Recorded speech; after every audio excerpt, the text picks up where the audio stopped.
সবাইকে নিউজ 24 চ্যানেলের পক্ষ থেকে স্বাগত। সাবস্ক্রাইব করে আমাদের সাথে থাকুন। ভারতের কাছে এই মুহূর্তে যা অস্ত্র রয়েছে তা খুবই সীমিত। সীমান্তে যুদ্ধ বাঁধলে অস্ত্রের ঘাটতির জেরে ভারতের অবস্থা খুবই শোচনীয় হবে বলে একটি রিপোর্ট পেশ করেছে comptroller and audit general CAG. শুক্রবার সংসদে এই রিপোর্টটি পেশ করেছে সিএজি। ওই রিপোর্টে জানানো হয়, যুদ্ধের জন্য যে পরিমাণ অস্ত্রশস্ত্রের প্রয়োজন সে পরিমাণ অস্ত্র মজুদ নেই ভারতের। মোট অস্ত্রশস্ত্রের পরিমাণের মাত্র 20% অস্ত্র দেশে মজুদ রয়েছে বলে জানানো হয়। একই সঙ্গে ওই রিপোর্টে বলা হয়, মাত্র 20 দিনের ওয়ার ওয়েস্টেজ রিজার্ভ করা হয়েছে, যেখানে 40 দিনের ওয়ার ওয়েস্টেজ রিজার্ভ করা আবশ্যক। চীন ও পাকিস্তান ক্রমাগত যুদ্ধের হুমকি দিচ্ছে ভারতকে।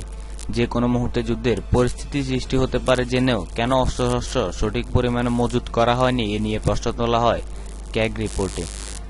একই সঙ্গে রিপোর্ট অনুযায়ী ভারতের কাছে 152টি গুরুত্বপূর্ণ অস্ত্রশস্ত্রের মধ্যে এই মুহূর্তে ভারতের কাছে রয়েছে মাত্র 61 ধরনের অস্ত্র, যা দিয়ে মাত্র 10 দিনের বেশি যুদ্ধ চালানো সম্ভব হবে না বলে জানিয়েছে ক্যাগ।